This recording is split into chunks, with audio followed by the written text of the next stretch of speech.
안녕하십니까. 이번 시간에는 감지기, 비상 콘센트 등 그 방제의 이제 실제 전번 시간에서는 이제 30분 동안은 왜 건물별로 그렇게 구체적으로 방화벽이라든지 그 내화 구조를 해야 되며 소방 설비를 갖춰야 되는지, 이것이 우리가 일반적으로는 대개가 소방법이 있기 때문에 그걸 지켜야 되기 때문에 갖춰야 된다 이런 생각을 하잖아요.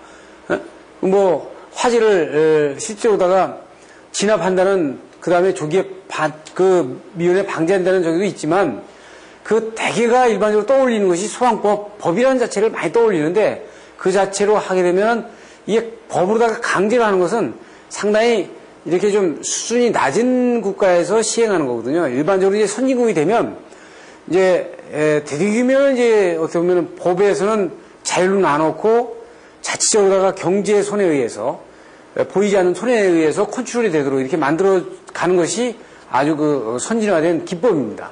그래서 지금 우선 전번 시간에 이제 왜 그것을 그렇게 그런 관점을 가져야 되는지 부분을 그냥 30분에 축약을 하느라고 여러분들한테 좀 많은 분량이 나갔어요.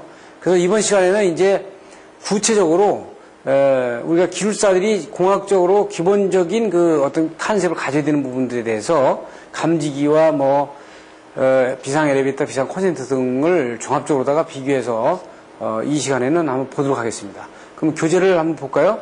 지금 소방시설에서의 종류는 대개 이제 소화시설과 경보시설, 그리고 피난시설과 소화용주설비, 소화활동설비 이렇게 볼 수 있습니다. 그래서 이 감지기는 화재를 조기에 발견하는 설비죠. 그래서 대개가 이제 선진국 같은 경우는 어떻게 하냐면은, 민간단체에서 하는 역할, 즉, 보험회사에서 하는 역할과, 정부에서 하는 역할을 이렇게, 구분해 놨는데, 정부에서는 아주 피난, 소개, 그러니까 위험지로부터 빼내는 거죠. 그래서 피난과 이스케이프, 탈출을 하는 이런 쪽에 어떤 굉장히 주안점을 두고, 민간 단체에서는 미연의 방지,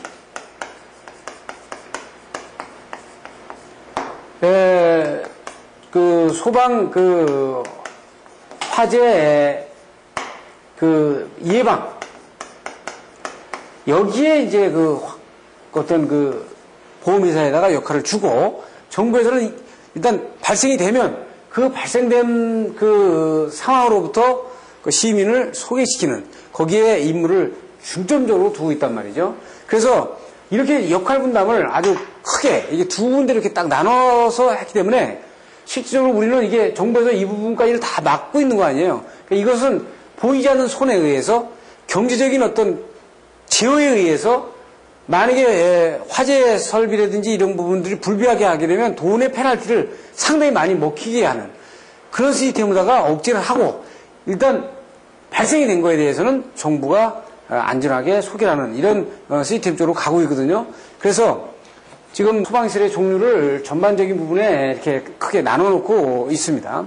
그래서 감지기로 보게 되면 우리가 아시는 것처럼 이 열감지기와 감지기 종류는 연감지기와 불꽃감지기 이렇게 크게 볼 수 있어요. 그래서 열감지기에서 이제 정온식과 차동식, 일정한 온도가 올라가야 동작하는 것, 어떤 온도에 차가 있으면 동작하는 것. 그 다음에 보상식이 있고요.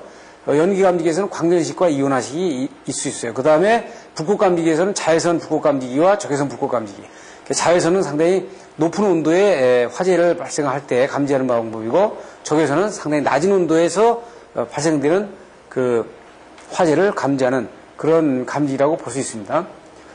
그래서 보통 화재 감지기 같은 경우, 이제 화재 감지기의 감응 시간을 보게 되면, 정온식 열감지기는 보통 폴리우레탄이 덮인 섬유 같은 경우는 270초 돼야 되고요. 보통 고음용 알코올도 이제 110초 정도 돼야 되고, 이온화식 같은 경우는 상당히 이게 400도씨에 종이 상단은 75초, 광전식은 70초. 왜냐하면 이건 연기에 그 입자의 크기에 따라서 광전식이 빨리 동작할 수도 있고 이온화식이 동작할 수도 있고 이온화식이 먼저 동작할 수도 있고 광전식이 동작할 수도 있기 때문에 그 적응 온도는 다릅니다. 그러니까 우레아폼 같은 경우는 어떻게 돼요? 이온화식이 굉장히 빠르고 광전식이 상당히 늦은 부분들을 보이죠. 그 석유 같은 경우는 지금 보시는 것처럼 이온화식 감지기는 20초, 광전식은 130초나 이렇게 오래 걸리죠. 그 일반적으로 우리가 화재가 발생하면 5분이 지나면은 화재는 거의 잡을 수 없다고 보는 거거든요. 화재가 발생한 다음에 5분이 지나면, 그러니까 30초, 300초를 지나면. 그러니까 정원식 같은 경우는 거의 5분 가까이에서 동작을 하니까요. 그래서 어떻게 됐어요? 5분이 지나면, 원래 3분이 지나면 1분의 소방차 한 대라는 겁니다. 1분의 소방차 한 대. 예? 그러니까 1분 먼저 진화를 하는데 소방차 한 대가 진화한 거랑 똑같은 저희가 되는 거죠. 그러니까 보통 우리가 3분을 넘어가면 상당히 이게 곤란하다는 거예요. 그러니까 화재가 났을 때 3분이 넘어가면, 그러니까 180초를 넘어가면, 감지기가 180초 넘어가서 감지를 하면은 벌써 화재는 이미 상당히 많이 성장이 되어 있는 상태에서 감지가 되기 때문에 진화까지 가는데 벌써 5분이 넘어가 버리죠. 그래서 이런 특성들을 우리가 잘 봐야 되고, 그리고 연기 감지기의 감지 범위를 보게 되면 이제 광전식 같은 경우는 입자의 크기가 커야 그 감지를 할 수 있고요. 이온화식 같은 경우는 0.01에서 0.1 마이크론까지 감지가 된다. 그러니까 이온화식 연기 감지기는 입자가 상당히 적은 경우에 감지 능력의 역할이 되고, 광전식 같은 경우는 입자의 크기가 큰 경우에 감지가 잘 되는 부분을 볼 수 있습니다. 그리고 이제 입자의 크기가 클 경우에 이제 우리가 가시광선을 보이고요. 입자의 크기가 적은 경우에는 비가시광선 쪽이에요. 그러니까 아주 입자의 크기가 작다는 얘기는 불꽃이 아주 세서 자외선 쪽으로 간다든지 이렇게 하면 입자의 크기가 적을 수 있죠. 그럼 목탄이 탄다든지 나무가 탄다든지 하면 가시광선으로 다 나올 수 있는 부분이 보이고요. 그래서 이렇게 나눠 볼 수 있다 이렇게 보는 겁니다. 자동화재 탐지 설비의 설치 대상은 이제 소방법 시행령에 나와 있는데, 이거는 그린생활시설이냐 일본보호경이냐 교육연구시설이냐 뭐 이렇게 쭉 되는 거는요, 불특정 다수가 모이느냐 안 모이느냐. 그래서 불특정 다수가 모이는 부분은 이 면적을 아주 좁게 줬죠.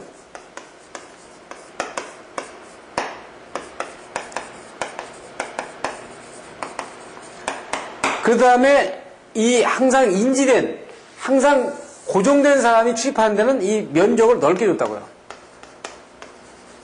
네? 네, 이렇게 보시면 됩니다. 그래서 이것도 일본에서 이 소방법에서의 나눠놓은 거와 거의 비슷한 형태로 지금 우리가 나눠놓고 있는 거예요. 이것을 이제 이 NFP에서는 이걸 NFC로 코드로 규정을 하고 있죠.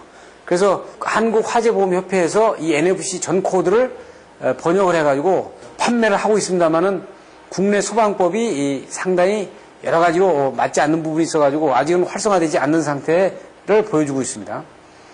그리고 화재 탐지 설비의, 자동 화재 탐지 설비의 면제 조항은 뭐, 예를 들어서 스프링클러를 설비하게 되면 화재 탐지 설비는 안 해도 된다. 그러니까 스프링클러 설비가 1층부터 다 있다 그러면 감지기를 안 달아도 된다는 얘기죠. 왜냐하면 스프링클러 설비에서 터져가지고 75도 이상 넘으면 터져서 살수하기 때문에 감지가 필요 없던 거죠.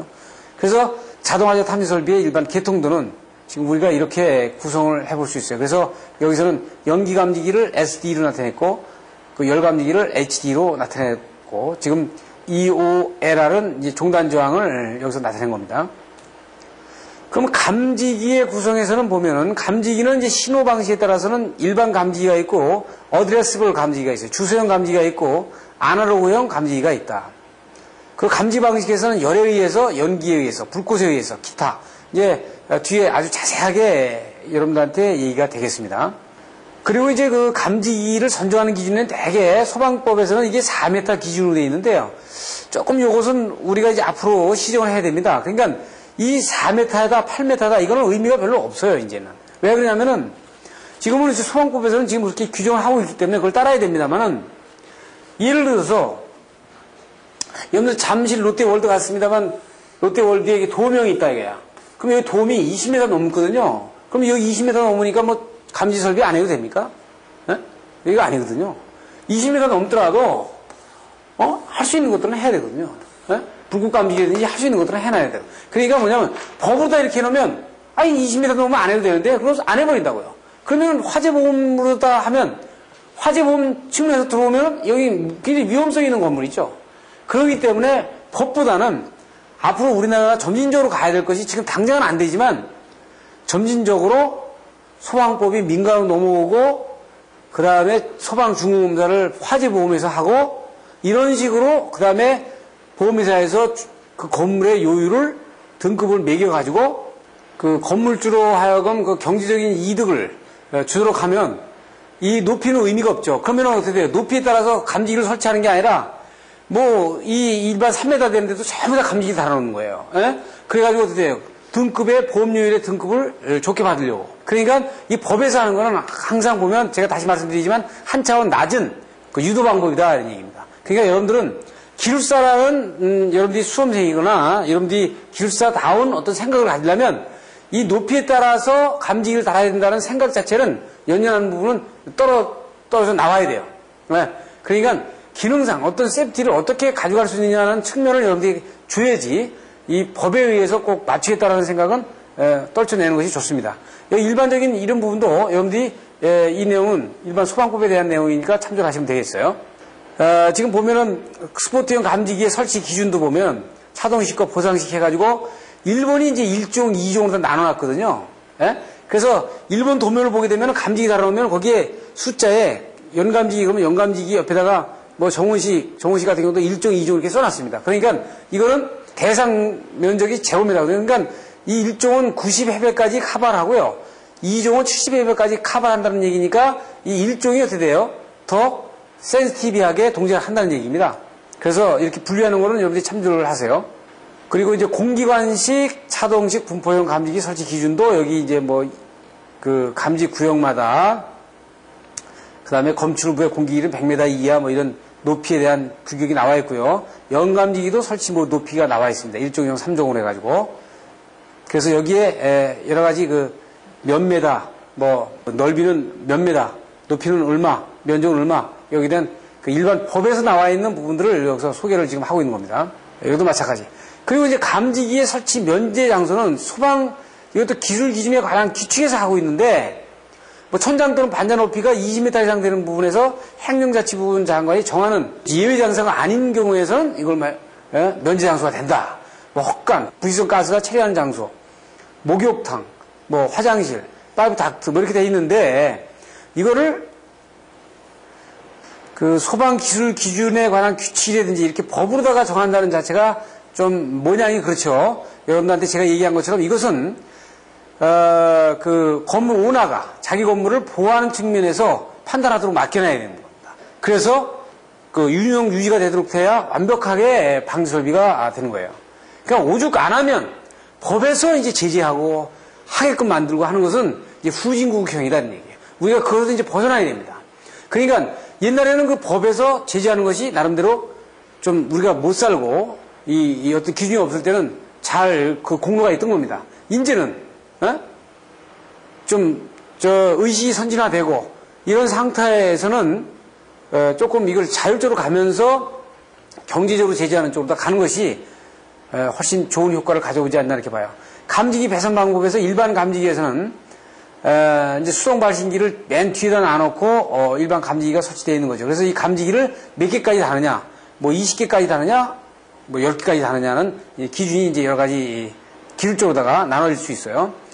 그리고 그 아날로그형이나 그 주소형 이런 것들은 지금 18번선 AWG라고 했으니까 아메리칸 와이어 게이지로요. 트위스페어 쉴드 케이블로 해가지고 쉴드선을 한 가닥씩 쉴드선이 가가지고 지금 그 아날로그형 감지기에 지금 병렬로 쭉 그 연결되어 있는 부분을 볼 수 있습니다. 지금 주소형도 마찬가지입니다. 거의 여기는 이제 쉴드선이 따라가는데 라인 1, 라인 3, 라인 2에서 라인 4로 가고 라인 2에서 라인 4로 가고 이렇게 지그재그로 가는 부분을 연결해 주는 부분을 볼 수 있어요. 지금 수동 발신기에서는 이제 뭐 보통 발신기에 대한 부분은 뭐 우리가 그 자동 발신기에 대한 부분을 얘기하는 거기 때문에 이건 여러분들이 참고를 하시도록 하시죠. 자, 이제 비화재보가 나옵니다. 제가 여러분들한테 항상 그 강의할 때 가장 많이 얘기를 하는데 이 비화재보를 우리가 상당히 우습게 보는데 굉장히 중요한 겁니다. 그러니까 비화재보를 잡지 못하면은 그 소방 설비는 거의 의미가 없다. 그래서 그 외국 같은 경우는 감지기가 동작을 했다. 감지기가 동작을 해가지고 만약에 벨이 울렸다 그러면은 이거는 즉 화재로 봅니다. 그게 무슨 얘기냐면 감지기가 동작할 오동작이라는 건 있을 수가 없다는 거죠. 네? 그러니까 우리는 감지기가 동작을 안 하더라도 그렇다면 안 할 때 하더라도 상당히 당연한 걸 보는데 이건 굉장히 큰 미스테이크입니다. 그래서 비화재 보호를 잡지 못하면 감지기 설비라든지 모든 소방 설비를 굉장히 많은 돈을 들인 것이 아무 의미가 없어진다 이거죠. 그래서 이 비화재 보호를 막기 위해서 외국에서는 이 감지기에다가 돈을 엄청나게 투여를 하는 겁니다. 그래서 이 감지기 하나가 뭐 30만 원, 50만 원, 심지어는 100만 원짜리까지 이렇게 나오는 이런 추세로 가요. 이거 인공지능 감지기서부터 이렇게 해가지고 이 감지기에다가 엄청나게 비싸게 경제적인 투여를 하는 거예요. 그러면 이렇게 하면 어떻게 있어요? 보험회사에서 배상이 되는 거예요. 이렇게. 우리나라 같은 경우는 요새 덤핑에 가서 7,000원짜리 만원짜리 감지기를 단다는데 만원짜리 7,000원짜리 감지기하고 몇십만 원짜리 감지기하고 그것이 똑같다 그러면은 소방검사 똑같이 나오고 그다음에 똑같이 된다 그러면은 10만 원짜리 20만 원짜리 다 할 사람이 없죠. 그 7,000원짜리 만원짜리 달아버리고 말지. 그러니까 상당히 그거는 뭐예요? 이 비화재보를 절대 방지해야 된다 이거죠. 그러게 하기 위해서는 비화재보는 이거는 감지기에서 발생이 되는 거니까 감지기의 기능을 완벽하게 해주는 것이 중요하다. 그래서 환경 여건에 적합한 감지기를 다는 것이 중요하다. 그래서 환경에 맞는 적용 감지기를 다는 것이 굉장히 중요하다. 이렇게 볼 수 있어요. 또 이것도 안 돼가지고 이제는 영감지기와 열감지기를 떠나가지고 3세대 감지기 뒤에 나옵니다만은 인공지능용이라든지 불꽃 감지기라든지 이런 감지기들을 달아서 완벽하게 비화재보를 막아주는 그런 상황으로 가는 겁니다. 그래서 화재 감지기에서는 이제 우리가 보면 차동식 스포트형은 우리가 모두 아는 겁니다. 이거는 온도의 변화가 급격하게 있을 때 생기는 건데 스포트형이라는 거는 점으로 다 되어 있어 한 군데 한 군데 설치되어 있는 거, 분포형은 이렇게 연결이 되는 공기관식으로 되어 있는 분포형으로 되어 있는 거죠. 그래서 지금 보시면은 스포트형 감지기의 외관은 이렇게 생겼고 그 안에 구조로 이렇게 되어 있어요. 그래서 여기 열이 발생이 되면 이 프레임을 뒤로 밀어가지고 이 프레임이 뒤로 밀리면서 이 접점이 닿아가지고 온이 되는 거죠. 그래서 리크 구멍에는 여기에 만약에 이게 온도가 조금 올라갔다 그러면은 조금 올라가는 경우에는 이 온도가 이 팽창된 공기 이쪽으로 나가도록. 그래서 여기 벌레들이 들어가가지고 막혀주면 오동작을 하는 겁니다. 왜냐면 조금만 온도가 올라가도 이게 밀려나는 거죠. 그러니까 이거 오동작을 많이 하는 거예요. 그리고 차동식 그래서 스포트형 감지기는 지금 이렇게 종단 저항은 10kΩ짜리를 달아놓는데 보통 접속 개수는 50개 이하로 차동식 스포트형은 접속 개수를 50개 한 회로당 50개 이하로 연결을 하겠다 하는 얘기입니다. 그 다음에 분포형은 이건 이제 광범위한 열 누적 효과에 의해서 동작을 하는 거죠. 그래서 전체 한 포인트가 아니고 전체의 온도가 상승했을 때 분포형으로 동작을 하는 부분을 볼 수 있어요. 그래서 차동식 분포형 감지기 외관이고요. 내부적으로는 지금 이런 공기관을 그 대상 방에다가 설치를 해가지고 이것에 여기 온도가 올라가면 이 공기관에 공기가 팽창을 해가지고 이 리크 밸브를 이걸 밀어가지고 동작을 하도록 이렇게 설치하는 겁니다. 그래서 이거 내화 구조로 되어 있는 곳에서는 외벽으로부터 1.5m 이내 그리고 이 9m 이내로 이렇게 분포를 시키고요. 비내화 구조는 조금 더 강화시켜가지고 6m 이내, 6m 이내로 돌려줘서 하는 거죠. 그러니까 내화 구조는 불이 날 확률이 거의 적은 장소고 비내화 구조는 불이 날 수 있는 확률이 좀 더 큰 장소를 얘기하는 겁니다. 그래서 차동식 분포형 감지기의 결선도는 검출부가 있고 검출부를 나눴고 종단 저항. 그래서 보통 그 접속 개수는 제한 없이 이렇게 하고 있습니다. 그 다음에 이제 정원식 스포트형이 있죠. 그러니까 일정한 온도가 올라가야 동작하는 정원식 온도기는 이제 이렇게 우리가 보통 어디에다 설치했어요? 이것이 보통 보일러실이나 주방 여기에 이제 우리 정원식 그 감지기가 설치되어 있습니다. 내부에는 이제 원형 바이메탈이 있어가지고 일정 온도가 올라가야 72도면 72도가 올라가야만이 가서 붙는.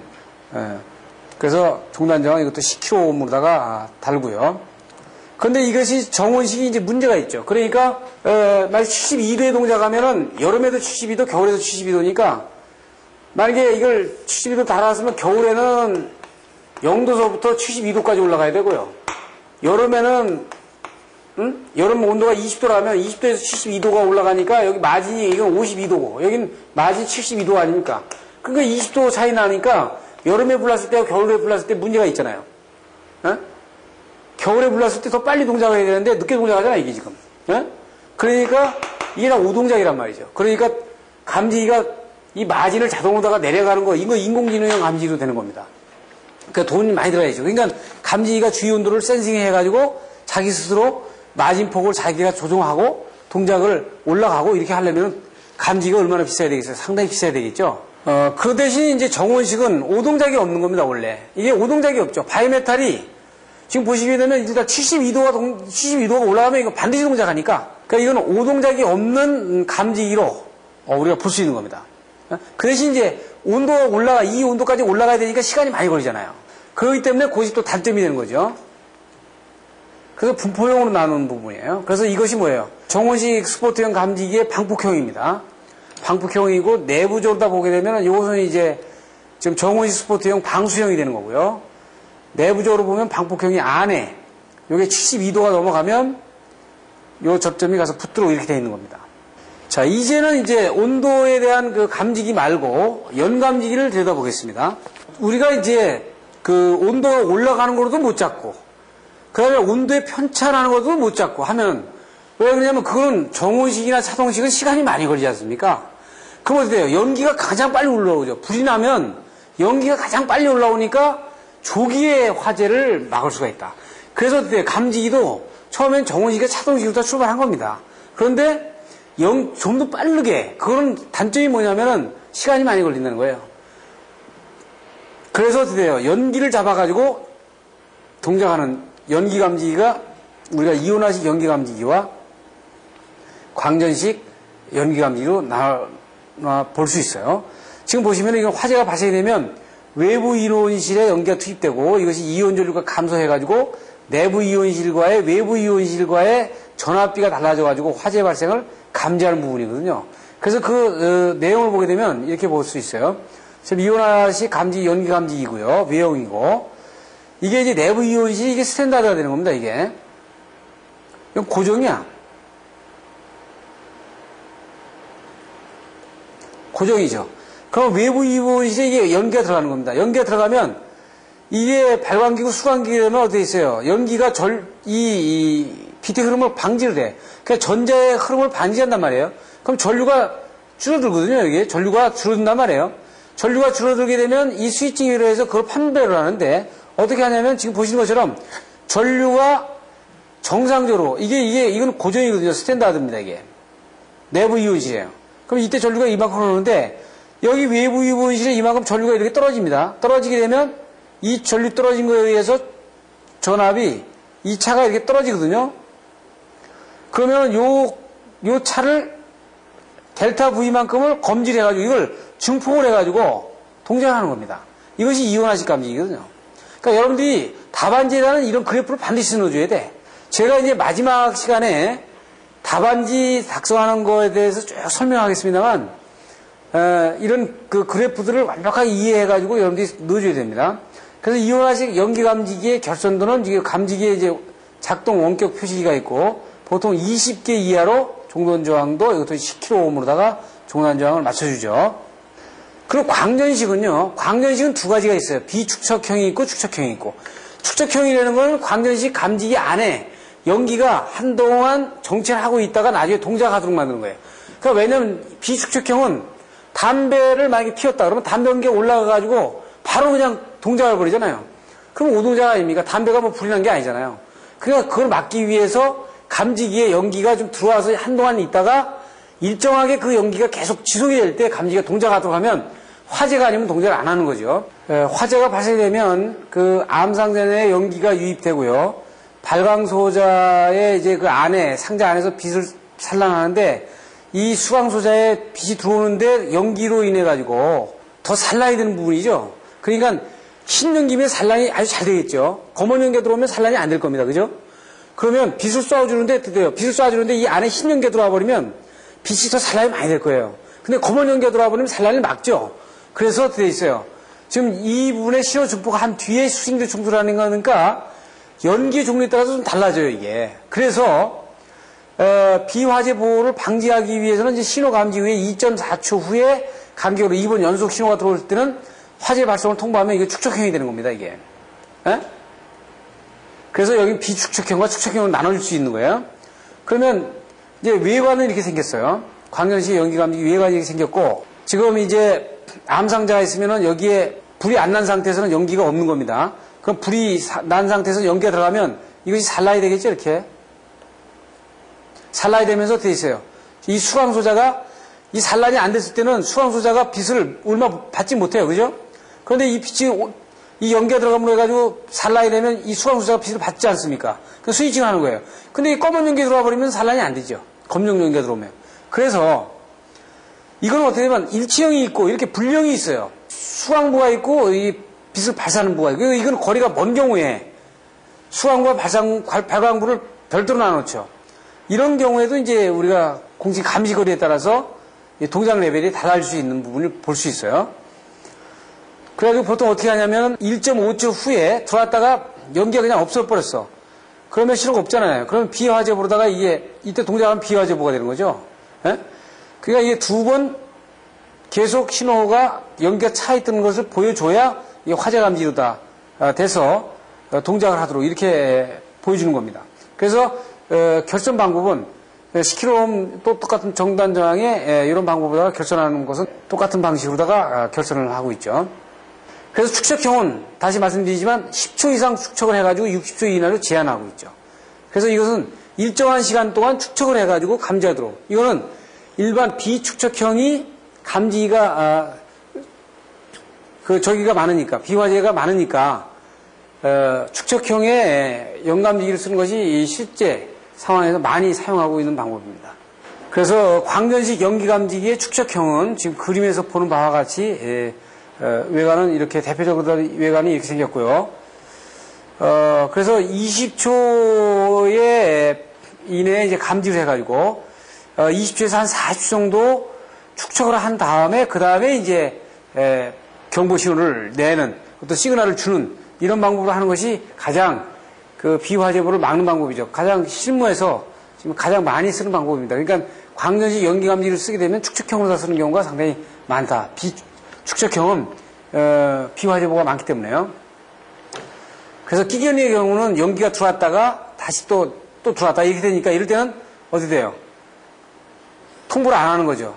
이렇게 계속 들어왔다가 이것이 어떻게 30초 동안 계속 들어간다면 이건 화재다 이렇게 판단하는 겁니다. 그래서 동작을 하는 코스를 보여주고 있는 거예요. 그리고 그 앞에서도 얘기한 대로 입자의 크기가 아주 적은 경우에는 이온화식 감지기가 상당히 아주 좋고요. 입자의 크기가 커지는 경우에는 광전식이 상당히 좋다. 이렇게 볼 수 있어요. 그리고 입자의 크기가 투명하면 이온화식 감지기가 감도가 아주 좋습니다.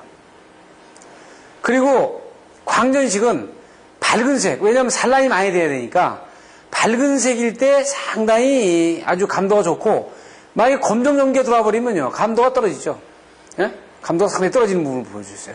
그러니까 이온화식은 검정색이 들어오든 투명하든 거의 그래도 이게 좀 그래도 저 변화가 커브가 그래도 좀 덜 이게 디스토션 하는데, 광전식은 밝을 때는 굉장히 감도가 좋지만 이게 검정이 되면 투명하고는 전혀 아주 동작을 안 하죠. 투명한 색은. 그러니까 이 밝은 색의 연기를 많이 내는 장소에다가 광전식 연기 감지기를 설치하는 것이 가장 좋겠다. 이 그래프를 가지고 우리가 판단할 수 있는 겁니다. 그 다음에 단독형 경보용 연기 감지기라는 건 별도의 그 어떤 그 감지기가 있고 별도로 이제 통보해가지고 수신기가 있는 게 아니고 그 자체에서 감지하고 경보를 하도록 하는 그 경보용입니다. 그래서 단독 경보용 연기 감지기 형태는 이렇게 돼 있고, 여기서 경보 벨이 있어가지고 부자가 부저가 여기서 우는 거죠. 여기서 센싱을 하고 부저가 우는 겁니다. 이 부저가 울기 위해서는 안에 테스트 보단이 있고 배터리가 들어가야 되니까 이 배터리가 들어가서 그 기능을 발휘하도록 이렇게 되어 있는 겁니다. 그리고 단독형 경보용 연기 감지기는 보통 구역별 침실이라든지 이런 부분에다 부착을 하고 이렇게 오픈이 되어 있는 경우에는 하나만 설치해가지고 쓸 수도 있는 그런 부분을 보여주는 거예요. 정리를 좀 해봐야 되는데, 감지기, 여러분들이 이제 시험은 감지기의 최근 동향이 이게 아주 주축이 되는 거거든요. 그러면 이 감지기의 최근 동향이 이게 주축이 되는 이유는 지금 앞에서 얘기했지만 비화재보가 나면 뭐가 발생이 되면 이 소방설비가 무용지물이에요. 그렇기 때문에 이 감지기가 최근에 1세대에서 2세대로 2세대에서 3세대로 이런 식으로 이렇게 개발이 되는 겁니다. 감지기에 엄청나게 돈을 쏟아붓고 있죠. 미국 같은 경우 그래요.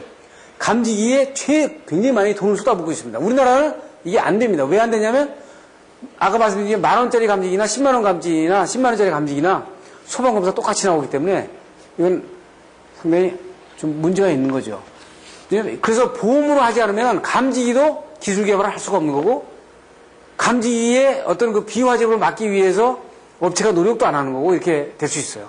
그러니까 이런 건 시스템상 우리가 봐야 되는 겁니다. 그래서 1세대 감지기와 2세대 감지기, 3세대 감지기로 볼 수 있어요. 그러니까 3세대 감지기가 퍼지 이론이라든지 인공지능형 감지기라든지 이런 부분들을 이용을 해가지고 감지기가 주변 온도를 센싱을 해가지고 내려가고 다시 올라가고 한 부분들을 맞춰주는 마진폭을 이렇게 조정해주는 이런 상황을 갈 수 있는 거죠. 그래서 1세대 감지기에서 3세대로 감지기가 간다는 얘기는 이건 비화재보를 방지하기 위해서 이렇게 간다고 보시면 됩니다. 그리고 화재 감지기의 이제 신동향이 화형 감지기에 출현을 해가지고 이게 20m 넘는 경우가 상당히 많거든요. 그럼 뭐 톤넬이라든지 이런 부분들이 있잖아요. 그래서 이제 자외선식 화형 감지기와 적외선식 화형 감지기. 그러니까 자외선식 화형 감지기와 적외선식 화형 감지기는 이렇게 볼 수 있죠. 우리가 시감도 곡선을 380나노미터에서 780나노미터까지라고 보면 불꽃이 이쪽에서 발생되는 것들은 이건 자외선 감지기에서 잡고요.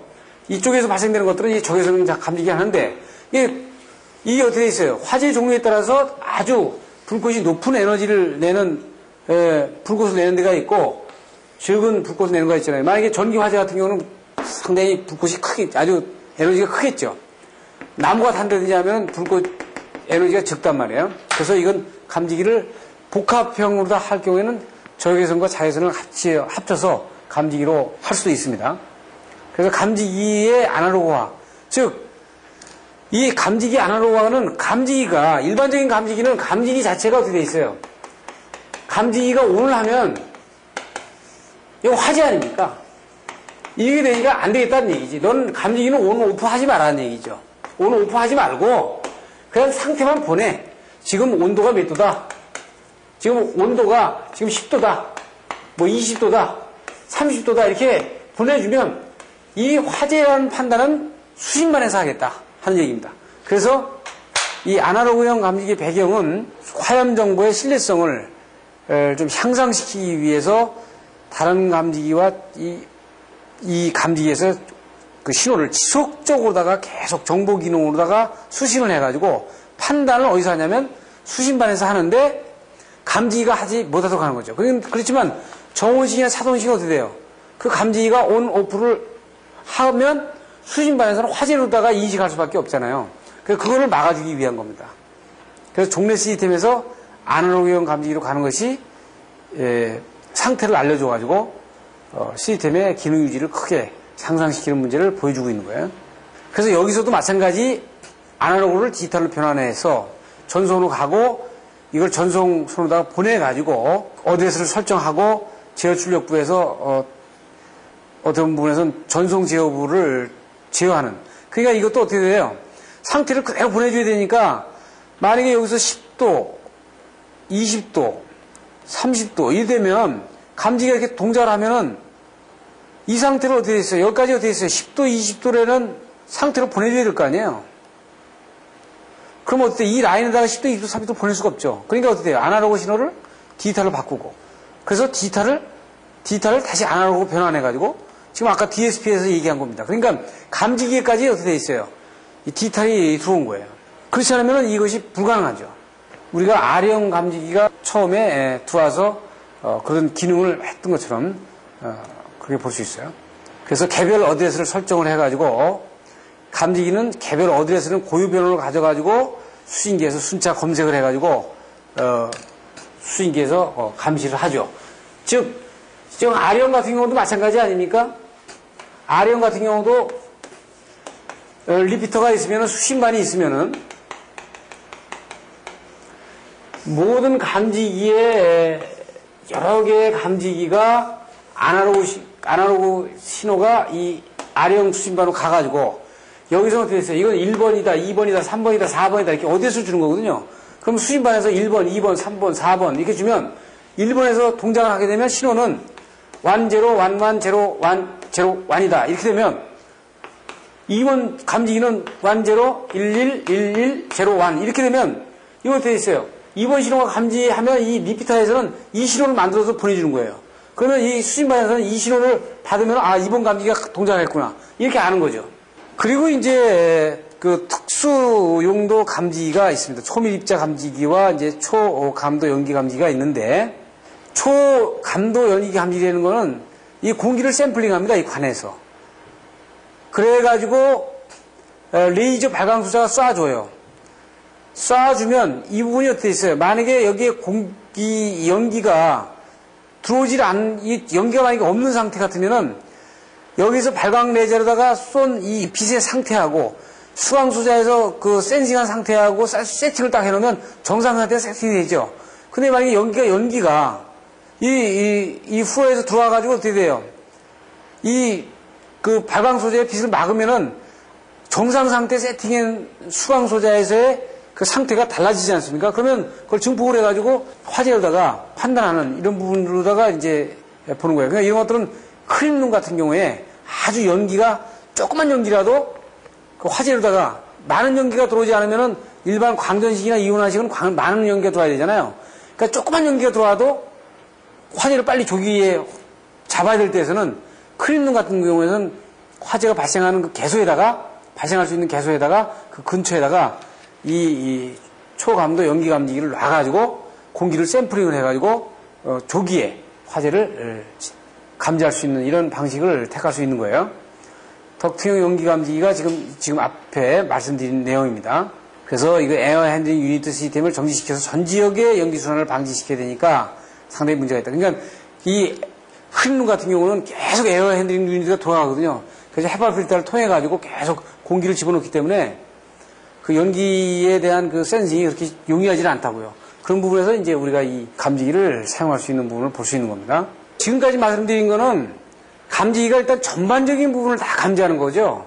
그런데 국부적으로다가 좀 어디 보면 뭐 TR이 과열되면 그걸 감지하고 싶다라든지 뭐 부스닥트가 과열되면 부스닥 미리 감지하고 싶다든지 이렇게 되면 국부적으로 감지하는 부분은 영감지기나 정원식, 차동식 가지고 안 되잖아요. 그런 경우에서는 이제 정원식 감지선형 감지기를 놓는다고요. 그러니까 내가 감지하고 싶은 데다가 이 감지선형 감지기를 이렇게 붙여놓으면 이것이 일정한 온도가 넘어가 버리면 그 안에서 그 녹는 셀룰로스가 녹아가지고 두 개의 접점을 연결시켜버려요. 그래가지고 통과하는 부분이거든요. 그러니까 그 내가 보호하고자 하는 부분에다가 이 프로텍터 와이어를 갖다가 설치한단 말이죠. 그래서 여기 보면은 이게 이제 두 와이어가 들어가 있고 이게 녹는 물질인데 지금 보시면은 나가 어떻게 되어 있어요? 히트 센시티브 메탈리얼 그래가지고 이 해당 부에서 녹는 물질이에요. 이게 녹으면서 요 양쪽에 가에 지금 두 개의 도체가 이거 어떻게 돼? 약간 인슐레이팅이 되어 있는데 요 부분을 단락을 시킵니다. 그래서 단락을 시키면서 화재 통보를 시키는데 보시면 어떻게 되어 있냐면 꼬인 강철선이 원효로 되돌아가고자 하는 힘을 이용하는 거나 마찬가지다. 그래서 열이나 화염이 들어오는 경우에 에틸셀룰로스가 녹으면서 꼬인 강철선에 선간 단락으로 도선 전류가 흘러가지고 재사용이 불가능. 이거는 어떻게 보면 한번 동작을 하면 재사용을 못하게 되어 있는 거죠.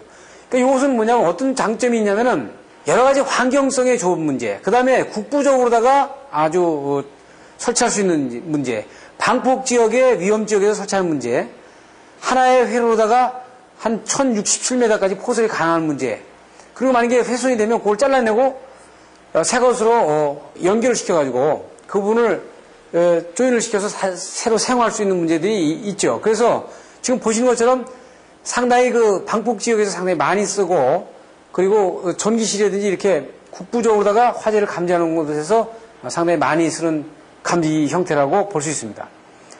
설치 기준은 일반적으로다가 소방법 기준에 이렇게 나와 있고요.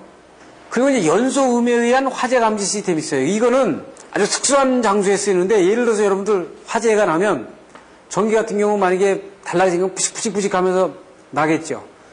뭐 나무가 타면 딱딱딱딱 하면서 나겠죠. 그러면 이 음을 잡아가지고 잡겠다. 그러니까 아직은 이게 연소음에 의한 화재 감지 시스템은 단독형으로 쓰여 있는 것은 아닙니다.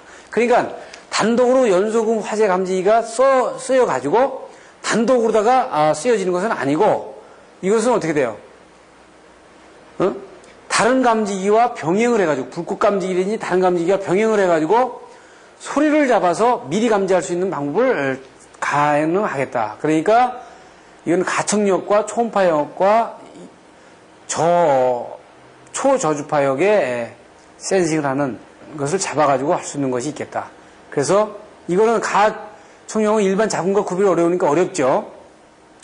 아주 초저주파역은 사람이 들 수 없는 거거든요. 그러니까 연소에 의해서 확대되는 부분, 이런 것들을 우리가 잡을 수 있고, 이제 초음파에 의한 거는 주파수가 20km 이상, 헬스 이상 되는 것들인데, 화재가 나면서 이 초음파가 발생이 될 수 있느냐 하는 것들은 조금 이건 특수한 경우가 되겠죠. 그러니까 이게 단독형으로 쓰이기보다는 여러 가지 다른 감지기와 같이 쓰여지는 부분도 보여야 돼요. 그러니까 이게 초저주파 영역에서 동작하거나 초음파 영역에서 동작하는 감지기로 써야 돼요. 지금 여기에서는 다른 일반 그 잡음하고 섞이기 때문에 센싱하는 데 상당히 문제가 있죠. 그리고 이제 그 한번 시험에도 났습니다만, 이제 초밀입자 감지기, 이것은 초밀입자 감지기는 이게 크림룸 같은 경우에서 많이 쓰이는 것인데, 내용을 보게 되면은요, 어떤 거냐면 클라우드 챔버라는 부분을 가지고 이용하는 겁니다. 즉 여기 보신 것처럼 만약에 감지기에 이 연기가, 이 입자가 너무 적어가지고 감지기가 연감지기라든지 이런 부분이 동작을 못한다 하면 문제가 있잖아요. 그러니까 그 연기를 15분이면 15분 정도의 샘플링을 해가지고 거기서 물을 분무를 시킵니다. 그 수증기를 분무를 시켜가지고 이 입자들이 물을 일단 분무를 당하면, 이게 조그마한 입자든 큰 입자든 물의 크기는 똑같기 때문에요. 수분의 크기는 똑같이 어느 입자 이하로 다 갈 수가 없기 때문에 똑같은 형태의 입자를 가지니까 연감지가 감도가 상당히 좋아지는 거죠. 그래서 감도를 450배까지 늘려주는 그런 효과를 가져온다고 그래요. 그래서 대기 중에 입자들이 존재하는데 이거를 수적을 형성하도록 해야 되니까 물을 분무를 해줘야 되죠. 그럼 맨날 분무를 계속 할 수가 없으니까 한 샘플링을 해가지고 물을 계속 분무를 하는 겁니다. 그래서 지금 보시는 것처럼 재래식보다 약 450배 정도의 작은 입자의 검출까지도 가능하다. 그러니까 그 기능에서는 한 400배 정도의 그 감도의 그 향상을 볼 수 있는 겁니다. 자, 지금까지 재래식 감지기서부터 최근에 그 개발 동향에 대한 감지기까지 설명을 드렸습니다. 아무리 많은 돈을 들여서 개발을 하면 뭐합니까? 좋은 감지기 나와도 우리가 여기서 지금 강의를 통해서 봤지만, 이 감지기가 실무에 적용이 되려면, 일반 빌딩에 수십만 원짜리 감지기가 적용이 되려면 결론적으로 보험에 대한 귀결이 귀결되지 않으면 안 된다는 거죠. 그것이 돼야만이 업체들도 많은 돈을 들여가지고 거기에 대한 기술 투자를 하고 제품을 만들어내는 겁니다. 그래서 여기서 우리는 기술사 수험생, 기술사들은 이런 관점에 대한 채용 동향을 봐야 돼요. 그래서 여기서 시험 문제가 나오는 거란 말입니다. 그러니까 여러분들이 여기에서 우리 감지기에 대한 강의는 뭘 하나 기술적으로다가 뭘 안다는 것보다도 이런 부분들을 쭉 검토하면서 여러분들의 생각, 그 다음에 여러분들의 사고, 여러분들의 어떤 안목 이런 부분들을 상당히 바꿔주는 겁니다. 그래서 지금까지 여기까지는 이제 감지기를 강의를 한 거고요. 감지기를 강의를 끝내고 비상 콘센트와 방센터 이런 부분들을 잠깐 보겠습니다. 자, 비상 콘센트의 설치 목적과 설치 기준이 여러 가지로 뭐 얘기 나오고 있는데 이건 뭐예요? 소방관이 이게 여기 옛날에는 31m였습니다. 이게 잠깐만 올라간다고요. 41m라는 얘기는 소방차 고가 사다리가 못 다는 거죠. 옛날에는 이게 11층. 이게 11층이면은 이게 33m라고 했거든요. 31m 뭐 예? 고가 사다리차가 11층까지밖에 안 됐단 말이에요. 그러면 소방관이 여기는 못 올라가잖아요. 응? 그런데 이것이 어떻게 돼 있어요? 층수가 올라가면서 소방 고가 사다리차도 상당히 개발이 돼. 그래서 어떻게 돼요? 지금 이거 41m로 이게 또 이게 아마 올라갈지 모르겠습니다. 이거는 잠깐만 이제 변하는데 비상 콘센트는 소방관이 41m 이상의 소방 진화 활동을 할 때 불이 나게 되면 전원이 다 나가니까 전원이 나간 상태에서는 전원이 없잖아요. 그럼 뭐 팬도 돌려야 될 때가 있고 뭐 톱질도 해야 될 때가 있고 되면 전원을 확보하기 위해서 소방관이 전원을 확보하기 위해서 11층 이상 41m 이상 비상전원을 확보하라는 거거든요. 지금 특히 이건 어디에서 나온 거냐면 이 NFC 세계 규정에는 없습니다, 이게. 근데 일본에만 있어요, 일본에만. 일본에 있는 것이 이제 한국에 들어와 있는 거죠. 그럼 뭐냐, 이건. 미국은 어떻게 되냐? 전층에 다 비상전원이 다 있어야 돼. 전층에. 그러니까 어떻게 됐어요? 그쪽 일본은 지진이 많이 나오면, 지진이 난단 말이에요. 지진이 나오면 소방관이라든지 구출하는데 상당히 그 안에 있는 사람들 구출하는데 전동 장비를 사용해야 되는지 이런 문제가 있지 않습니까? 그렇기 때문에 이 층수를 나눈 겁니다. 그래서 이제 두 개의 전압으로다가 우리가 대두돼 있죠. 우리나라는 100V가 없기 때문에 220V나 380V로 두 개를 수록돼 있어요. 뭐 여기에 대한 구구절절한 내용들은 여러분들이 이렇게 보시면 됩니다. 그런데 우리가 비상전원도 보통 이것도 소방법이 지금 왔다 갔다 해요. 어떨 때는 좀 2차 차단기로 해도 된다라고 갔다가 다시 또 뭐 1차 차단기로 가야 된다 갔다가 이렇게 된다고요. 그런데 원뜻은 여러분들이 잘 아셔야 되는 것이 일단 법이 어떻든 비상전원이라는 거는 불이 났을 때 다른 데 부선이 났을 때 이 차단기가 동작을 하면 비상전원이 여기 2차 연결되어 있으면 이게 역할을 못 하잖아요. 그러니까 일단 주변 악기에 바로 연결을 하라는 그 뜻입니다. 그 본뜻은. 그러니까 여러분들이 만약에 소방법이 어떻든 일단 비상소방전원은 주변악기에 2차에다 연결하는 것이 바람직합니다.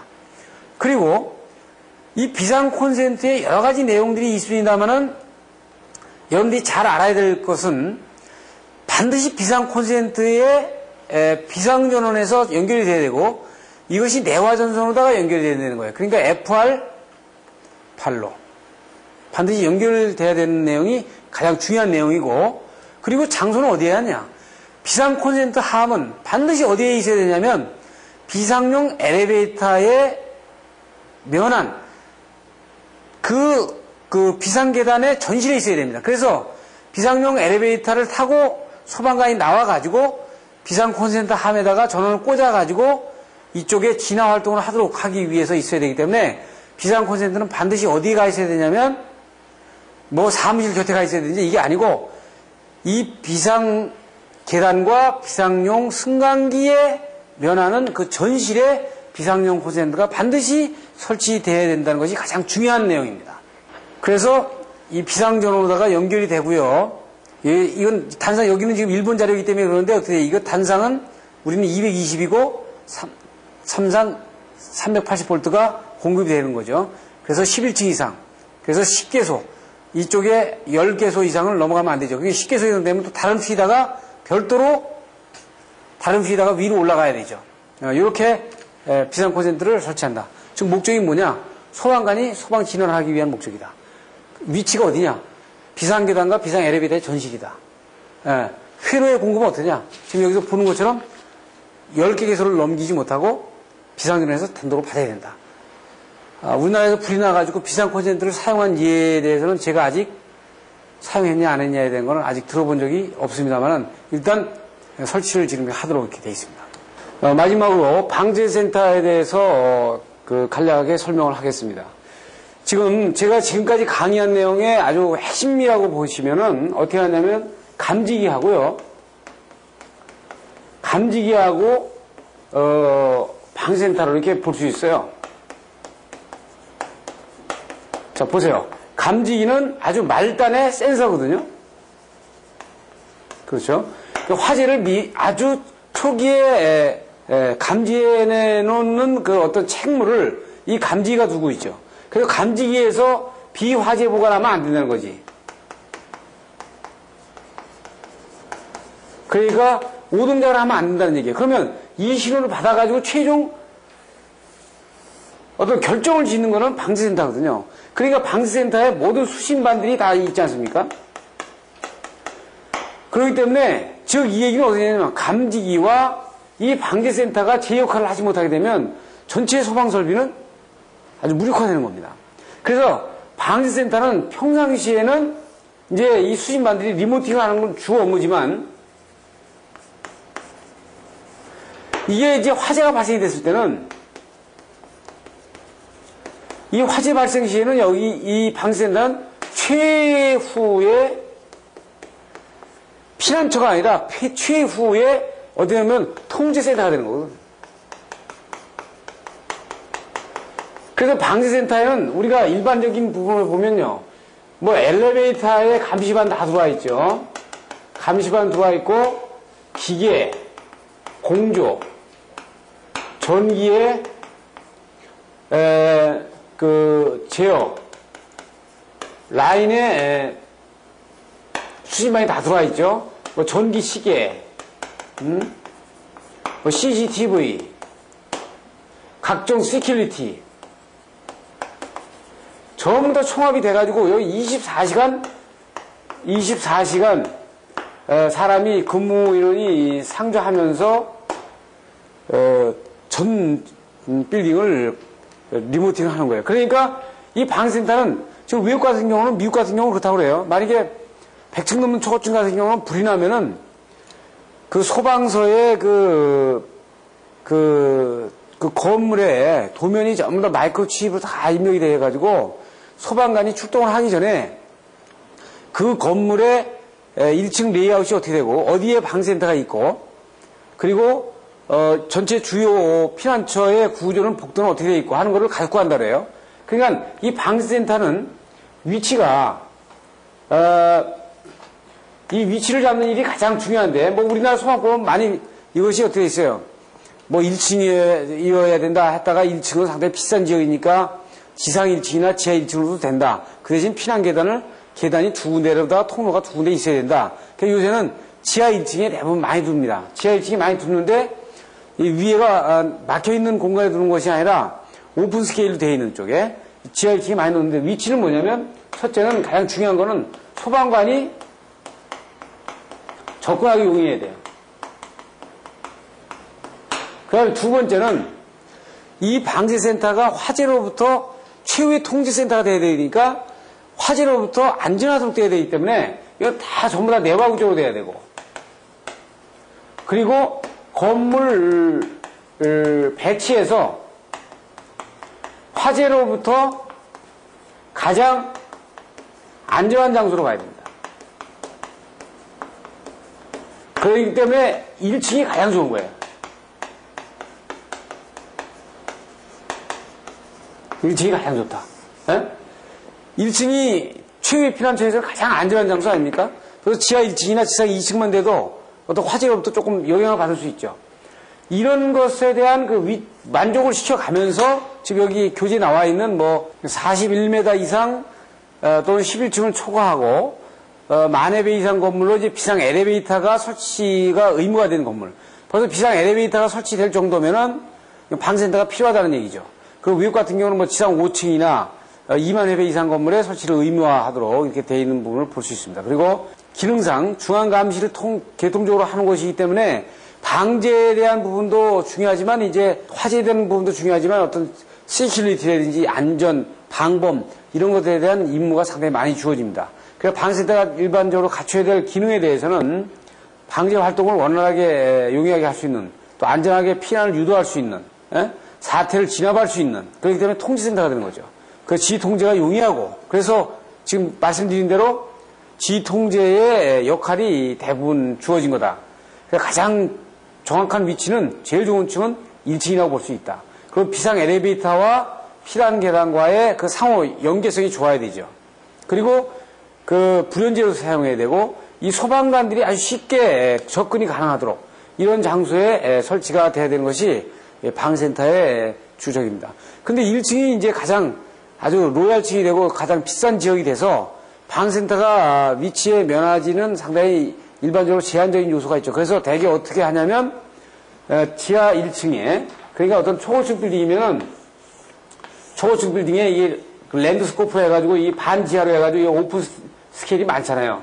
그러니까 계단으로 해가지고 이쪽에 일반적으로 썬큰 가든이라든지 이렇게 돼 있으면 이런 부분에다가 이제 1층에 방센터를 코너에다 놔가지고 여기서 지휘를 할 수 있도록 이렇게 정리를 하고 있습니다. 지금까지 감지기와 비상 콘센트, 방세센터, 무선 보조통신 설비 등을 여러분과 같이 검토해 봤습니다. 감사합니다.